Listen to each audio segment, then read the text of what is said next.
ये देखो स्क्रीन पर मुंबई पुणे का एक्सप्रेसवे। हर दिन यहां से करीब 60,000 व्हीकल्स गुजरते हैं और हर व्हीकल टोल पे करता है। एक कैलकुलेशन कर लेते हैं, अगर एवरेज टोल 300 रुपए भी कंसिडर करें ना, तो एक दिन में सिर्फ एक हाईवे से 1.8 करोड़ रुपए का कलेक्शन हो सकता है। महीने का करीब 54 करोड़ रुपए, साल का 648 करोड़ रुपए, वो भी सिर्फ एक हाईवे से। अब सोचो, अगर आपके पास इस हाईवे की ओनरशिप होती तो आप कितने पैसे कमा सकते थे, क्योंकि ये तो सिर्फ एक हाईवे की बात हो रही है। इंडिया में 5,000 से भी ज्यादा किलोमीटर के नेशनल हाईवे हैं जहां हर सेकंड पैसा बनता रहता है। हर सेकंड कोई ना कोई गाड़ी वहां से पास होती है जो टोल पे करके जाती है। अब सोचो, अगर आप भी इन हाईवे के मालिक बन जाओ तो हर महीने टोल कलेक्शन में से आपका भी हिस्सा सीधे आपके बैंक अकाउंट में आने लगे। मजा आ जाएगा ना? जरूर हो सकता है, ये सब कुछ पॉसिबल है। दिखने में ये इम्पॉसिबल लगता है, लेकिन आज मैं आपको एक ऐसा सीक्रेट बताने वाला हूं जिसके थ्रू आप सिर्फ 100 रुपए में भी इंडिया के बड़े से बड़े हाईवे में इन्वेस्ट कर सकते हो और उसके पार्ट ओनर बन सकते हो। वहां से आने वाले टोल में आपका भी हिस्सा होगा, जो हर क्वार्टर आपके बैंक अकाउंट में डायरेक्टली क्रेडिट किया जाएगा। ये कोई स्कैम नहीं है और हफ्ता वसूली जैसी कोई इलीगल चीज भी नहीं है। ये एक सेबी रेगुलेटेड, आरबीआई अप्रूव्ड और गवर्नमेंट बैक्ड इन्वेस्टमेंट ऑप्शन है।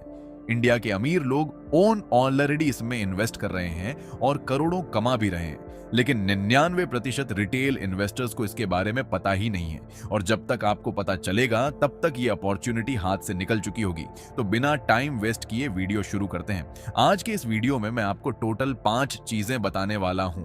वीडियो को एंड तक जरूर देखना, बीच में छोड़ दिया ना तो आधी प्रोसेस जानकर कोई फायदा नहीं होगा।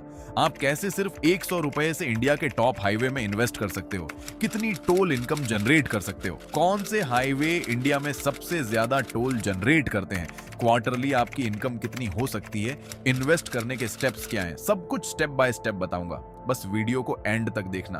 देखो, इंडियन गवर्नमेंट का एक क्लियर फोकस है कि इंफ्रास्ट्रक्चर डेवलपमेंट में प्राइवेट सेक्टर को इन्वॉल्व किया जाए, क्योंकि गवर्नमेंट इतनी फास्ट स्पीड से काम नहीं कर सकती और इसीलिए पीपीपी यानी पब्लिक प्राइवेट पार्टनरशिप मॉडल अपनाया जा रहा है। इसका मतलब सिंपल है, गवर्नमेंट हाईवे बनवाती है लेकिन उन्हें ऑन ऑपरेट करने के लिए प्राइवेट कंपनियों को कॉन्ट्रैक्ट दिया जाता है। ये कंपनियां टोल कलेक्ट करती हैं, रोड मेंटेन करती हैं और प्रॉफिट कमाती जाती हैं। और अब रिटेल इन्वेस्टर्स जैसे आप और मैं भी इन कंपनियों के प्रोजेक्ट्स में इन्वेस्ट कर सकते हैं और उस प्रोजेक्ट से मिलने वाला पूरा प्रॉफिट या फिर उसका एक छोटा सा हिस्सा कमा सकते हैं। ये सारी चीजें सेबी अप्रूव्ड हैं, लेकिन ये रिलायंस या टाटा जैसी नॉर्मल कंपनियां नहीं होती। ये स्पेसिफिकली इंफ्रास्ट्रक्चर प्रोजेक्ट्स के लिए बनाई गई ट्रस्ट होती हैं, जिन्हें हम इंफ्रास्ट्रक्चर इन्वेस्टमेंट ट्रस्ट कहते हैं। आई नो, ये नाम आपने शायद पहले नहीं सुना होगा, लेकिन इनका काम बहुत सिंपल है। ब्रिज, टनल, रोड, हाईवे जैसे इंफ्रास्ट्रक्चर एसेट्स को खरीदना या डेवलप करना ताकि उनसे रेगुलर इनकम आती रहे, ज्यादातर टोल टैक्स के फॉर्म में। और आपको जानकर हैरानी होगी कि जब ये लोग कोई रोड या हाईवे बनाते हैं तो अगले 15 से 20 साल तक का टोल कलेक्शन यही कंपनी लेती रहती है। ये कंपनियां बाकी कंपनियों जैसी नहीं होती, ये इंफ्रास्ट्रक्चर इन्वेस्टमेंट ट्रस्ट के फॉर्म में बनी होती हैं, जिन्हें हम इन्वेट भी कहते हैं।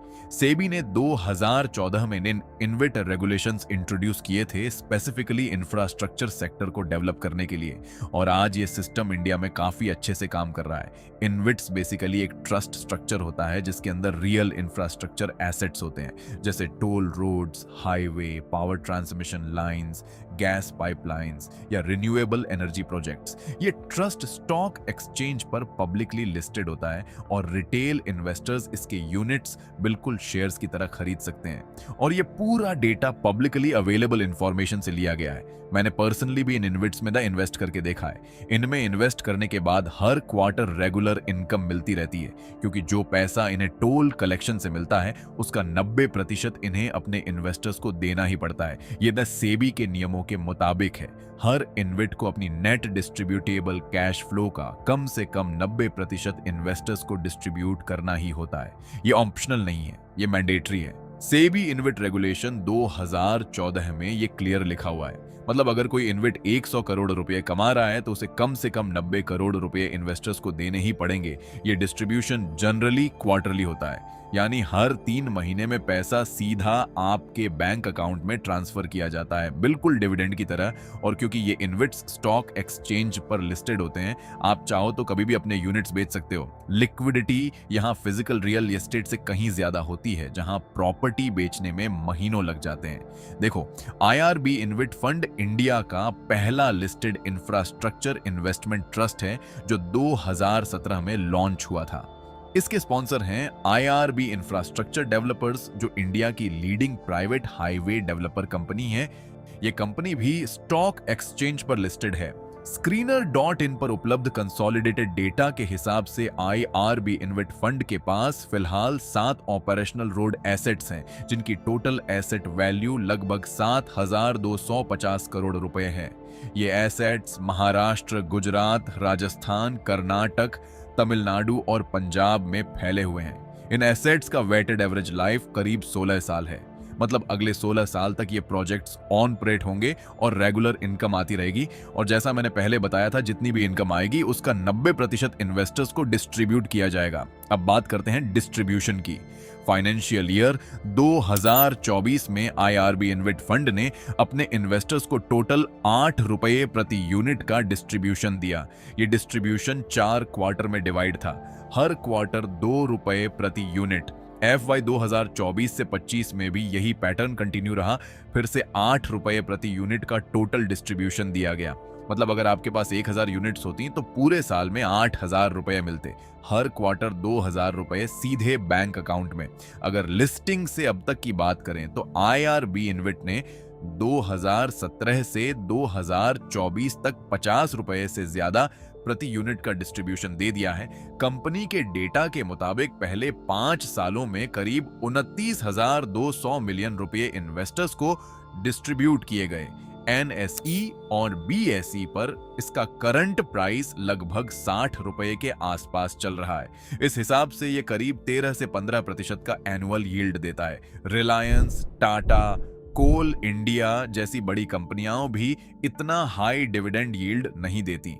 अब एक इंटरेस्टिंग फैक्ट सुनो, 9 अप्रैल 2020 को ये इन्वेट सिर्फ 27 रुपए पर ट्रेड कर रहा था कोविड मार्केट क्रैश की वजह से। जिन लोगों ने उस टाइम खरीदा उन्हें आज करीब 29% की डिस्ट्रीब्यूशन यील्ड मिल रही है। अब बात करते हैं सिस्टम की। मान लो आपने 10,000 रुपए इन्वेस्ट किए, 60 रुपए के प्राइस पर आपको करीब 166 यूनिट्स मिलेंगी। अगर सालाना 8 रुपए प्रति यूनिट मिलता है तो आपको एक साल में 1332 रुपए मिलेंगे, हर क्वार्टर करीब 332 रुपए। ये FD से बेहतर है, जो आज भी 6 से 7% के आसपास ही देती है। अब असली गेम शुरू होता है री इन्वेस्टमेंट से। हर क्वार्टर जो पैसा आए उसे खर्च मत करो, उसी से और यूनिट्स खरीदो। पहले क्वार्टर में 5 यूनिट्स, फिर दूसरे में और ऐसे ऐसे 10 साल में आपके यूनिट्स 580 तक पहुंच सकते हैं। उस टाइम आपकी क्वार्टरली इनकम करीब 1160 रुपये हो सकती है, सालाना 4640 रुपये। मतलब सिर्फ 10,000 रुपये की इन्वेस्टमेंट पर 46% के आसपास यील्ड और 580 यूनिट्स की मार्केट वैल्यू करीब 34,800 रुपये हो सकती है अगर प्राइस सेम रहे। लेकिन ध्यान रखो, कोई भी इन्वेस्टमेंट रिस्क फ्री नहीं होता, इन्वेट में भी रिस्क होता है। इसीलिए सारा पैसा एक जगह मत लगाओ, धीरे धीरे समझदारी से आगे बढ़ो। अब सोचो 10 साल बाद आपके पास 1 लाख यूनिट्स हो, हर क्वार्टर 2 से 2.5 लाख की पैसिव इनकम, कोई जॉब नहीं, कोई टेंशन नहीं, हाईवे चल रहे हैं, पैसा आता जा रहा है। ये सपना नहीं है, ये स्ट्रेटेजी है। इन्वेट मार्केट अभी ग्रोथ फेज में है, कंपटीशन कम है, अवेयरनेस कम है, इसीलिए अभी वैल्यूएशन रीजनेबल है। फ्यूचर में जब ज्यादा लोग आएंगे, यील्ड कम होगी, प्राइस बढ़ेंगे। इसीलिए अर्ली मूवर एडवांटेज अभी है। फाइनल मैसेज यही है, खुद को एजुकेट करो, छोटे अमाउंट से शुरू करो, लेकिन शुरू जरूर करो। 500 रुपये से भी शुरुआत कर सकते हो। 1 यूनिट खरीदो, क्वार्टरली इनकम देखो, फिर धीरे धीरे बढ़ाओ। और हाँ, ये वीडियो सिर्फ एजुकेशनल पर्पज के लिए है, फाइनेंशियल एडवाइस नहीं है। इन्वेस्ट करने से पहले खुद की रिसर्च जरूर करो। अगर वीडियो हेल्पफुल लगी हो तो लाइक करो, शेयर करो और चैनल को सब्सक्राइब करना मत भूलना।